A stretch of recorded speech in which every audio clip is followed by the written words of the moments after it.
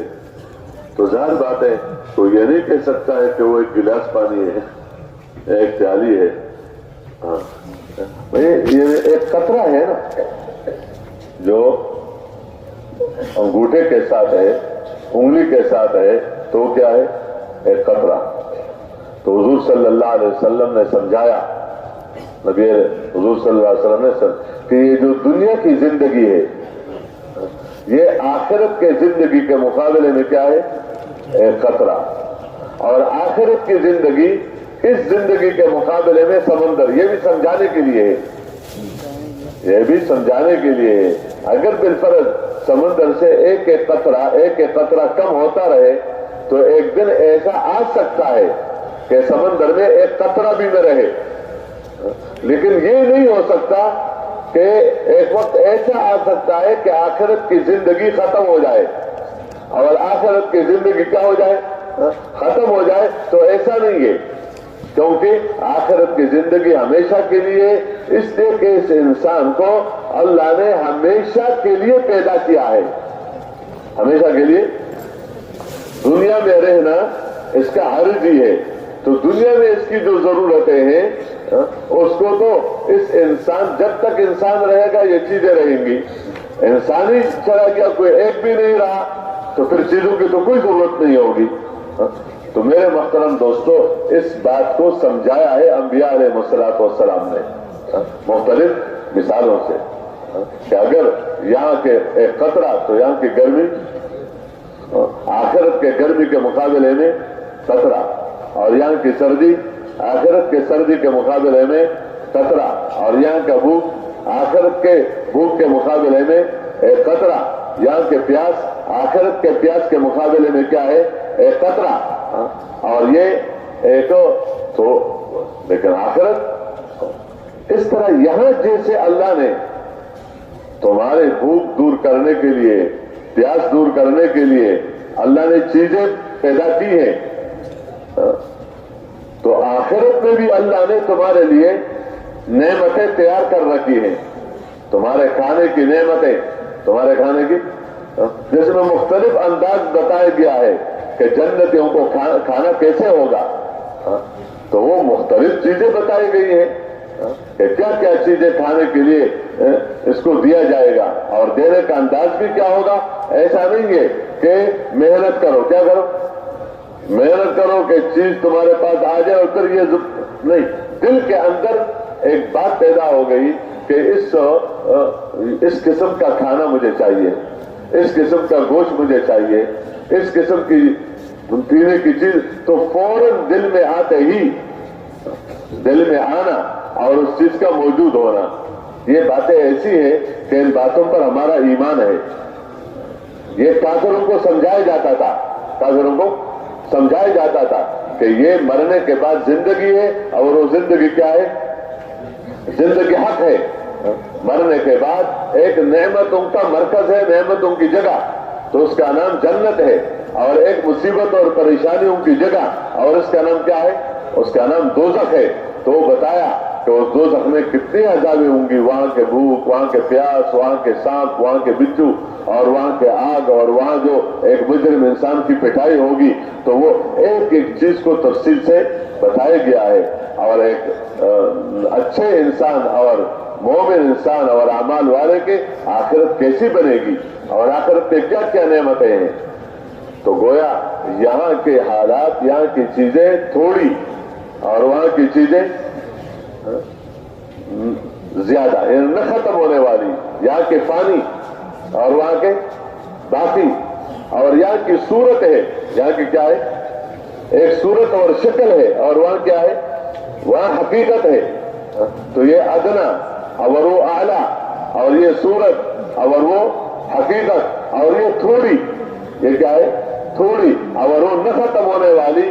یہ قرآن پاک نے جگہ بجگہ اس کو بتایا ہے اور نبیوں نے اس کا تذکرہ کیا ہے. حضور پاک صلی اللہ علیہ وسلم نے ایک اور یعنی غیب کی بات بتائی ہے، کیونکہ نبیوں کے پاس غیب کی باتیں آتی رہی. وہی جتنا اللہ بتا دیتا وہ اوروں کو بتا دیتا، اور اللہ پاک ان کو علم کی غیب کی وہ باتیں بتاتے جس کا تعلق اس مقصد کے ساتھ تھا جس مقصد کے لیے نبیوں کو بھیجا گیا. جس مقصد کے لیے نبیوں کو بھیجا گیا تو اللہ پاک ان کو وہ علم دے دیتے. تو ایک حدیث پاک میں حضور پاک صلی اللہ علیہ وسلم نے فرمایا کہ قیامت کے دن ایک بندے کو کھڑا کر دیا جائے گا. ایک بندہ، وہ بندہ حضور صلی اللہ علیہ وسلم نے اس کے لیے جو لفظ استعمال کیا ہے سمجھانے کے لیے، تو اس میں ہے کہ انعم الناس، کہ لوگوں میں سب سے دنیا میں اچھے حال میں رہنے والا، اچھے سے اچھا مکان ہوگا اس کا، اچھے سے اچھے کپڑے ہوں گے، اور ظاہری حالات کے اعتبار سے کوئی مصیبت کوئی پریشانی بھی نہیں ہوگی، سب سے اچھا حال. لیکن آخرت کو نہیں مانا، آخرت کی تیاری نہیں کی، تو قیامت کے دن اللہ جل شانہ فرشتوں سے فرمائیں گے کہ اس کو جہنم کے اندر ایک ڈبکی دو بس، اسی کے اندر. تو فرشتے لے کر جائیں گے اور جہنم کے اندر کہ غوطہ، جیسے کہتے غوطہ لگاتا ہوں بس. اس کے بعد پھر اس کو اللہ کے سامنے کھڑا کر دیا جائے گا. تو اللہ اس سے پوچھے گا، اے میرے بندے یہ بتاؤ تم نے کبھی خوشی دیکھی ہے؟ تم پر کوئی اچھا حال آیا ہے؟ یہ جو تمہارا جی چاہتا وہ تمہیں ملا ہو، کوئی اچھا حال تمہارے پر آیا ہے؟ تو یہ بندہ کہے گا کہ اللہ کی قسم ما رہے تو خیرن قط، کہ میں نے کبھی اچھا حال دیکھا ہی نہیں ہے. اور یہ وہ بندہ تھا جس نے کوئی طبیعت کے خلاف بظاہر کوئی حال دیکھا ہی نہیں ہے، خوشیوں میں نعمتوں میں جو بھی تھا، لیکن آخرت کو سامنے رکھ کر زندگی نہیں گزاری. جب مانتا نہیں ہے بندہ تو اس کو سامنے رکھ کر کیا زندگی گزارے گا؟ بعض وقت اور مسلمان مانتا تو ہے لیکن بعض وقت وہ اتنا کمزور ہوتا ہے کہ صرف اس درجے تک ہے کہ انکار نہیں کرتا، لیکن اس آخرت کا طلب اتنا نہیں ہوتا ہے کہ بندہ اپنی آخرت بنانے کے لیے کام کرے.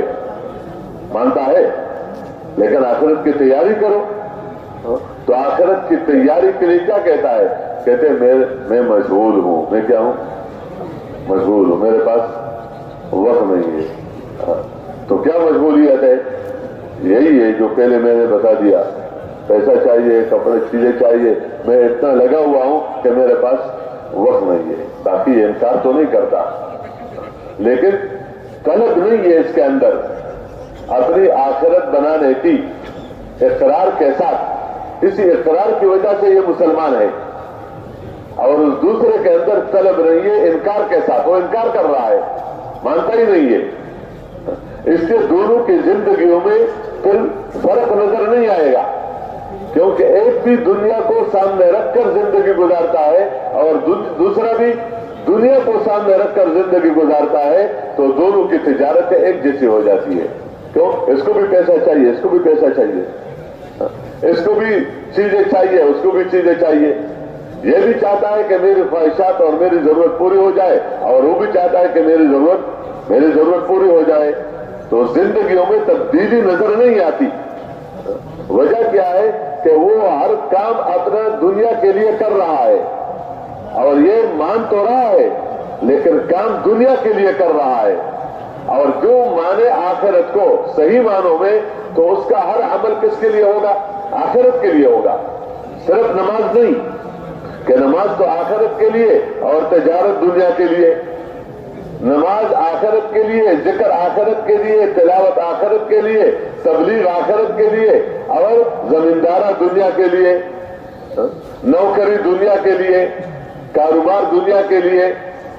آپ خود سوچیں اگر ہم نے ہمارا ذہن یہ بنا کہ یہ کچھ کام آخرت کے لیے ہوتے ہیں اور کچھ کس کے لیے ہوتے ہیں؟ دنیا کے لیے ہوتے ہیں. تو پھر اور اس میں ہم نے یہ تقسیم کر لیا کہ نماز تو آخرت کے لیے. بعض اوقات ساتھی کہتے بھی ہیں کہ یار کچھ آخرت کے لیے بھی تو کرنا چاہیے. آخرت کے لیے آخر وہاں تو جانا ہے، اس مٹی کے نیچے تمہیں رہنا ہے تو اس کے لیے بھی کچھ تو کرو. کتنا ہم دنیا کے لیے کر رہے ہیں. تو نبی یہ سمجھاتا ہے کہ یہ نہیں کہ کچھ کرو، سب آخرت کے لیے کرو. تو تمہاری تجارت بھی آخرت کے لیے، تمہاری زراعت بھی آخرت کے لیے، تمہارا حکومت کا جو ذمہ داریاں ہیں وہ بھی آخرت کے لیے، تمہاری وکالت بھی آخرت کے لیے. تم دنیا کا جو بھی کام کر رہے ہو تو اس میں تمہارا مقصود کیا ہو کہ میری آخرت بن جائے.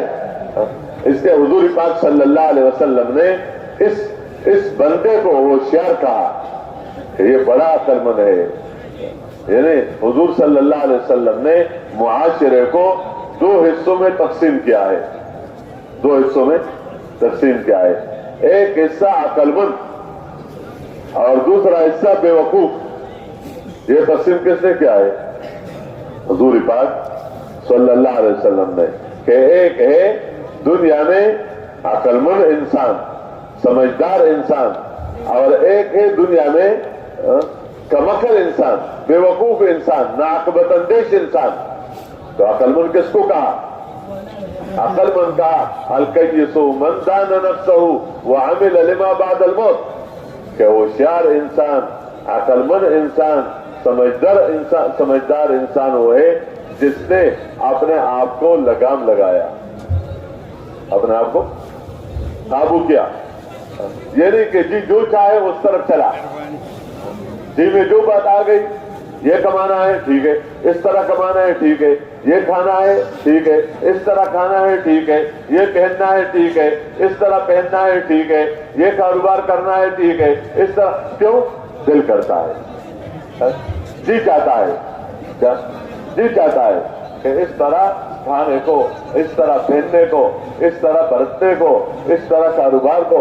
میرا کیا چاہتا ہے؟ جی چاہتا ہے، دل کرتا ہے. تو اس بندے نے لگام لگایا کہ اس طرح نہیں، کہ جی چاہنے کو نہیں دیکھا جائے گا، رب چاہی کو دیکھنا چاہے گا کہ میرا رب کیا چاہتا ہے.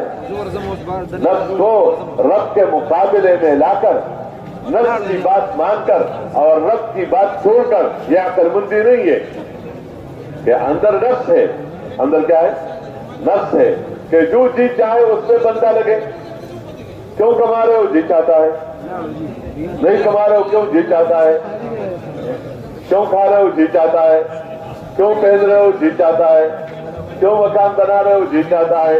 اس طرح کیوں مکان بنا رہے ہو؟ جی چاہتا ہے. میرا دل کرتا ہے. یہ لڑتے کیوں ہو؟ جی چاہتا ہے. محبت کیوں کرتے ہو؟ جی چاہتا ہے. یہ گویا جو میرا جی چاہے تو میں وہ کروں گا، تو یہ میری کامیابی ہے.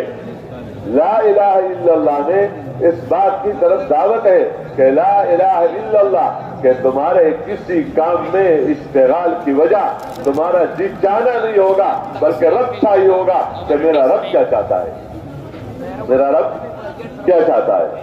کیوں؟ کہ میرا پالنے والا اللہ ہے، میرا مالک اللہ ہے، مجھے دینے والا اللہ ہے، میری حاجتوں اور ضرورتوں کو پورا کرنے والا اللہ ہی ہے، میرا کام بنانے والا اللہ ہے. تو میں دیکھوں گا کہ میرا رب میرے سے کیا چاہتا ہے. آپ ذرا خود دیکھیں اس بات کو. ایک بندہ کسی جگہ نوکری کرتا ہے، نوکری کسی کا ساتھ نوکری کی، تو جو نوکری کرتا ہے کسی ادارے میں تو اب اس کا جو بڑا ہے وہ اس سے چاہتا ہے کہ یہ کام کرو، پھر کہتے یہ کام کرو، پھر کہتے یہ کام کرو، تو یہ اس کے کہنے سے کام کرتا ہے، اس کے کہنے سے کام کرتا ہے. یہ چیز لے کر آؤ تو لے کر آ جاتا ہے، یہ فلان جگہ تک پہنچا دو تو لے کر جاتا ہے، تو یہ کاغذات فلان دفتر میں لے جاؤ تو ادھر چلا جاتا ہے. تمہاری تبدیلی ہوئی ہے، حکومت نے کی ہے، تم فلان شہر میں، فلان علاقے میں، فلان ملک میں تمہیں جانا ہوگا تو کیا کریں، کیسے نوکری کرنی ہے. کیا کرنی ہے؟ نوکری.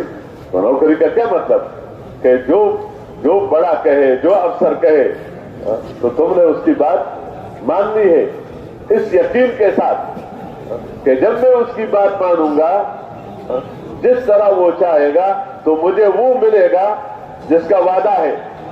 کیونکہ یہ ہوتا ہے اگر تم یہ نوکری کرو گے، یہ کام کرو گے تو تمہیں یہ ملے گا، تمہیں یہ ملے گا، تمہیں یہ ملے گا. لیکن اب وہ افسر تو کہتے ہیں کہ آ جا آ جا، اور یہ کہتے ہیں میرا جی نہیں چاہتا، میرا جی نہیں چاہتا، میرا دل نہیں کرتا، اور جاتا وہاں ہے جہاں جی چاہتا ہے. تو اب نوکری کیا ہے کہ اپنی چاہت کو چھوڑ دو اور اپنے بڑے کی بات مانو، اپنے بڑے کی بات مانو، اپنے افسر کی بات مانو. یہ ظاہری طور پر سبب ہے. اس سے بندہ تو نوکری بہت ساروں کا کر سکتا ہے لیکن بندگی ایک کی ہے، بندگی ایک کی ہے اور وہ اللہ تعالیٰ کی ذات ہے جو ہمارا خالق ہے، مالک ہے. تو بندہ اس کو دیکھے، اپنے نفس کو لگام دے کہ قابو میں رکھے اور کیا کرے، دیکھے اللہ کیا چاہتا ہے.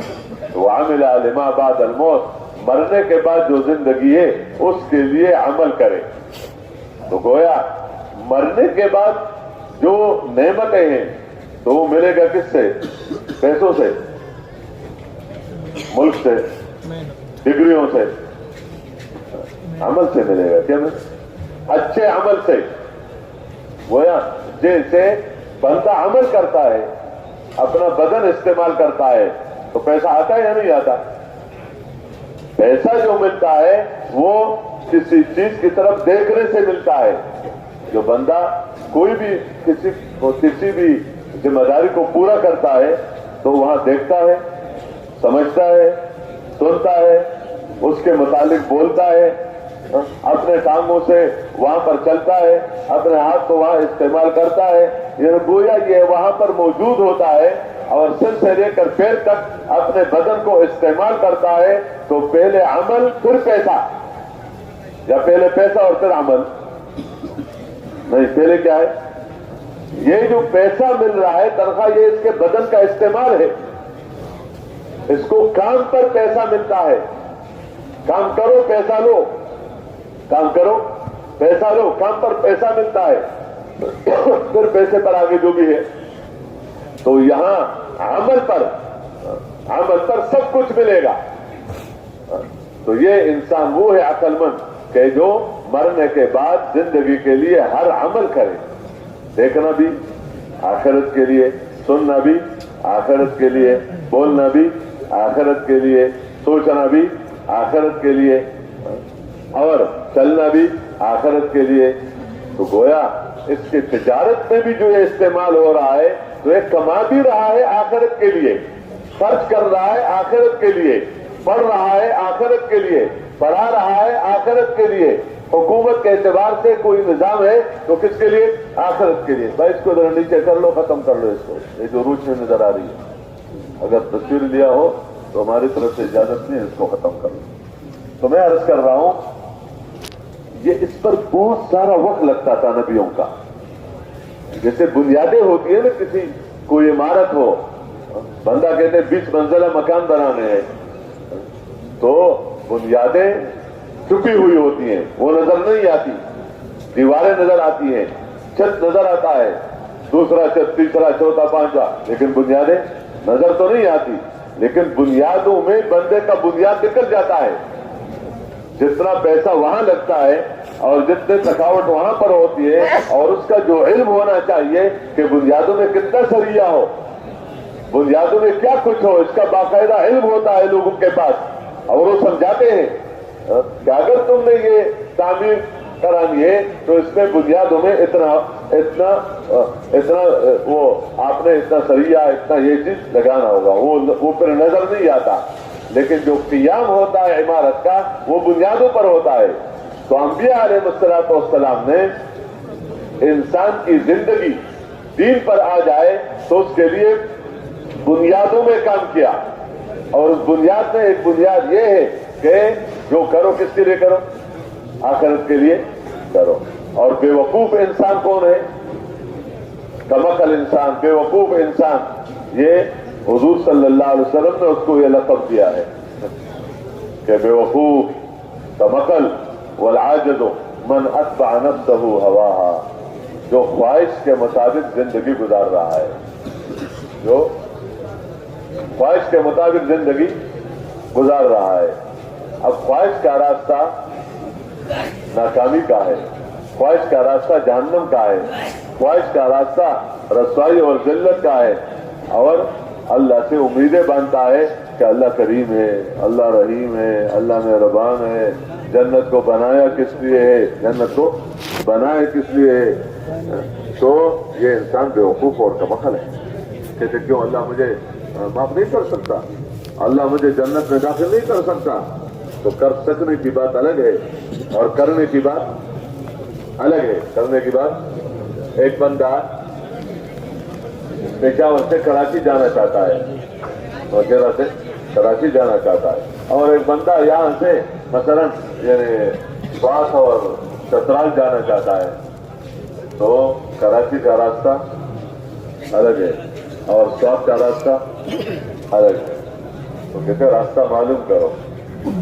اب وہ جو کراچی تو جانا چاہتا ہے، لیکن اس راستے پر جو گاڑی ہے تو اس گاڑی میں سیٹ بھی نہیں مل رہی ہے اور آرام کا کوئی بات بھی نہیں ہے، اور یہ دوسری طرف جو جا رہی ہے وہ بالکل خالی ہے، اس میں لیٹ کا سفر، ایئر کنڈیشن بھی ہے اور کھانا بھی ذرا اچھا ہے، جو بھی اچھا ہے۔ اب یہ بیٹھ گیا ادھر سوات اور چترال والی گاڑی میں، کیا ہو گیا؟ بیٹھ گیا، اور جانا کہاں چاہتا ہے؟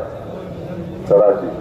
تو دوسرا اس کو کہتا ہے یار سواری تو ٹھیک کر لو، یہ سواری تمہیں تو کراچی نہیں پہنچا دی، اس میں تو یہ کہتے ہیں ٹھیک ہے لیکن اس میں رش بہت ہے، اس میں کیا ہے، اور اس میں یہ مسئلہ ہے، یہ مسئلہ اس میں یہ ہے، اور میں چاہتا ہوں کہ آرام ہو، راحت ہو، یہ ہو یہ ہو۔ تو بھائی یہ راستہ تو نہیں ہے۔ تو کہتے کہ اللہ نہیں پہنچا سکتا ہے، اللہ سے امیدیں باندھتا ہے کہ جاؤں گا غلط راستے پر اور پہنچا دے گا اللہ مجھے کہاں؟ کراچی پہنچا دے گا، راستہ ہوگا یعنی سوات اور چترال کا، اور اللہ مجھے پہنچا دے گا کہاں؟ تو کہتے کہ اللہ نہیں پہنچا سکتا ہے، تو کیا خیال ہے؟ قدرت یہ ہے، کیا ہے؟ قدرت یہ ہے کہ اللہ اس کو پہنچا سکتا ہے، کیونکہ اللہ سب کچھ کر سکتا ہے۔ قدرت یہ ہے کہ اللہ اس کو پہنچا سکتا ہے، لیکن اس کے ساتھ یعنی خبر یہ ہے کہ یہ بے وقوف ہے۔ ہر ایک اس کو کیا کہے گا کہ بھائی اللہ کے قدرت پر کس کو شک ہے؟ لیکن اللہ نے تو راستے بنائے ہیں کہ اگر تم کراچی جانا چاہتے ہو تو راستہ یہ ہے، اگر تم فلان جگہ جانا چاہتے ہو تو راستہ یہ ہے، اگر تم فلان جگہ جانا چاہتے ہو تو راستہ یہ ہے۔ تو راستہ تو بتایا ہے، راستہ، اس راستے پر چلنا تمہارا کام ہے اور پہنچانا کس کا کام ہے؟ اس سواری پر بیٹھنا تمہارا کام ہے اور پہنچانا کس کا کام ہے؟ پہنچانا اللہ ہی کا کام ہے۔ تو اگر ایک بندہ کہتا ہے کہ کیوں اللہ نہیں پہنچا سکتا ہے، تو یہ کیوں نہیں پہنچا سکتا ہے؟ لیکن اللہ نے یہ بتایا ہے کہ اگر تم اس راستے پر چلو گے تو میں وہاں تمہیں نہیں پہنچاؤں گا، وہاں نظام بتایا ہے، اس طرح یہ بتایا اگر تم صحیح عمل کے راستے پر جاؤ گے تو میں تجھے جنت پہنچا دوں گا، جہنم سے تجھے بچا دوں گا۔ لیکن اگر ایک بندہ غلط راستے پر چل رہا ہے تو وہاں بتایا ہے کہ نہیں، یہ راستہ جنت والا نہیں ہے، یہ دونوں راستے برابر نہیں ہے۔ تو میں عرض کر رہا تھا کہ کہ حضور صلی اللہ علیہ وسلم نے اس انسان کو بیوقوف کہا کہ بندہ کام تو کرے اپنی خواہش کے مطابق اور امیدیں باندھے کس سے؟ اللہ پاک سے کہ اللہ بڑا رحیم ہے، اللہ بڑا کریم ہے، اللہ بڑا مہربان ہے۔ اس لیے اللہ جل شانہ نے اپنے بندوں کو بتایا ہے کہ یہ دنیا تمہیں دھوکے میں نہ ڈالے، وَلَا تَغُرَّنَّكُمُ الْحَيَاةُ الدُّنْيَا، اور یہ دھوکہ باز تمہیں دنیا میں تمہیں اللہ سے دھوکہ میں نہیں ڈالے۔ دھوکہ باز کون ہے؟ شیطان، اس کو غرور کہا گیا ہے۔ وہ کیا کہتا ہے؟ کہتے ہیں یار یہ تمہارے توبہ کا یہی وقت ہے، تمہارے توبہ کا یہی وقت ہے، ابھی تو جوان ہو، ابھی تو جوان ہو، یہ تو بوڑھوں کا کام ہے۔ کس کا کام ہے؟ ابھی تو تم یہ ہو، جب بعد میں دیکھا جائے گا بعد میں۔ اور دوسری بات کیا کہتے ہیں؟ اللہ بڑا کریم ہے، اللہ بڑا رحیم ہے۔ یہ وہی کہتا ہے، وسوسے سے ڈالتا ہے کہ اللہ کریم ہے، اللہ رحیم ہے، اللہ مہربان ہے، اور تم تو ابھی کیا ہو؟ تو فرمایا کہ یہ شیطان اور یہ تمہیں کس میں نہ ڈالے؟ دھوکہ باز ہے، دھوکہ میں نہ ڈالے۔ تو ایک بندے کو قیامت کے دن لائے جائے گا وہ جس نے پوری زندگی بہت اچھی گزاری لیکن آخرت کو نہیں مانا، آخرت کی تیاری نہیں کی، تو ایک ہوتا سے وہ سب کچھ کیا ہو جائے گا؟ بھول جائے گا۔ وہ کیا کہے گا کہ واللہ ما رأیت خیرا قط۔ وجہ کیا ہے؟ ایک بندے کو اگر قطرہ کے برابر نعمت مل جائے اور پھر سمندر کی مصیبت میں اس کو ڈال دیا ہے سمندر کے برابر، تو اس کو قطرہ یاد رہے گا؟ ایسے قسم تو نہیں اٹھاتا۔ جنہیں ایک ہوتے نے اس کے سب چیزوں کو کیا کر دیا؟ اس سے بڑھا دیا کہ میں نے تو کبھی خیر دیکھے ہیں۔ بندے پر اللہ سب کی حفاظت فرمائے، اچھی زندگی گزرنے میں بہت سارے اچھے حالات بھی آ جاتے ہیں، خوشی کے بندہ پر حالات آتے ہیں، بڑے خوشی کے دن بھی گزرتے ہیں، لیکن دانت میں جب درد ہو جائے یا گردہ میں پتھری ہو اور درد اٹھ جائے تو اس وقت اس کو وہ اچھے حالات یاد ہوتے ہیں۔ وہ درد اس سے سب کچھ کیا کر لیتا ہے؟ بلا لیتا ہے وہی درد۔ اس طرح بندہ جب زندگی گزارتا ہے ظاہری طور پر راحت اور آرام کی، لیکن مرنے کے بعد جب اس پر آگے جو مصیبت ہے تو وہ اس سے سب کچھ کیا کر دے گا؟ بلا دے گا، کیونکہ وہ مصیبت سمندر کے برابر اور اس کے یہ راحت کس کے برابر؟ خطرے کے برابر۔ اچھا، اس کا دوسرا مقابل بھی بتایا حضور صلی اللہ علیہ وسلم نے۔ دوسرا کیا بتایا کہ ایک بندے کو لائے جائے گا جو دنیا میں سب سے زیادہ سخت حالات میں اس نے زندگی گزاری، جسے بندہ کہتے ہیں نا بہت سختی سے دن گزر رہے ہیں، گھر کے کھانا بھی کوئی معیار اچھا نہ ہوتا، کپڑوں کا، مکان کا، صحت کا، یا جو بھی کچھ ہو، حضور صلی اللہ علیہ وسلم نے جو اس کے لیے لفظ استعمال کیا ہے اشد بؤسا، کہ وہ سب سے زیادہ مصیبت اور پریشانی والا، لیکن اس نے دنیا میں اپنے آخرت کی تیاری کی۔ مرنا تو سب نے ہے، تو جب اللہ کے سامنے پیش کیا جائے گا تو اللہ فرشتوں سے فرمائیں گے کہ اس کو جنت میں لے جاؤ، اور جنت میں تھوڑے جیسے وہاں کا ایک چکر لگا دو، وہاں لے جا کر پھر جب واپس جا کر کھڑا کر دیا جائے گا تو اللہ پوچھے گا کہ یہ بتا تم نے کبھی سختی بھی دیکھی ہے؟ کبھی سختی بھی دیکھی ہے؟ کوئی پریشانی تم نے دیکھی ہے؟ تو یہ بندہ اللہ کا قسم اٹھا کر کہے گا واللہ ما رأیت بؤسا قط، خدا کی قسم میں نے تو کبھی تنگی دیکھی نہیں ہے۔ اس لیے کہ دنیا کی جتنے بھی حالات ہیں وہ ایک قطرہ ہے، ایک قطرہ کے برابر بندے پر سختی گزری اور پھر سمندر کے نعمتوں میں اس کو ڈالا گیا تو اس کو کہاں قطرہ یاد رہے گا؟ یہ پوری بات میں نے اس پر عرض کر لی کہ نبیوں کی محنت میں یہ بات ہے کہ اپنا رخ آخرت کی طرف پھیر لو۔ دیکھو ایک بندہ کسی سمت کی طرف چل رہا ہے تو کوئی بھی نظر آ جاتی ہے۔ تو میرے بھائیوں بزرگوں، جس طرح ہم نے یہ بیان جس میں مولانا صاحب نے بہت زیادہ زبردست باتیں کی ہیں، بیان بھی بہت بڑا ہے، اور یہ علماء کرام ریوان سے نوشہرہ مرکز آئے ہوئے تھے، تو ہم نے اس بیانات کو ریکارڈ کیا ہے۔ تو آپ لوگوں سے گزارش ہے کہ ایک یہ بیان ہے، ایک دوسرا بیان ہے، تو اس کو دیکھیں اور ہمارے چینل کو لائک سبسکرائب کیجئے۔ جزاک اللہ، ماشاء اللہ۔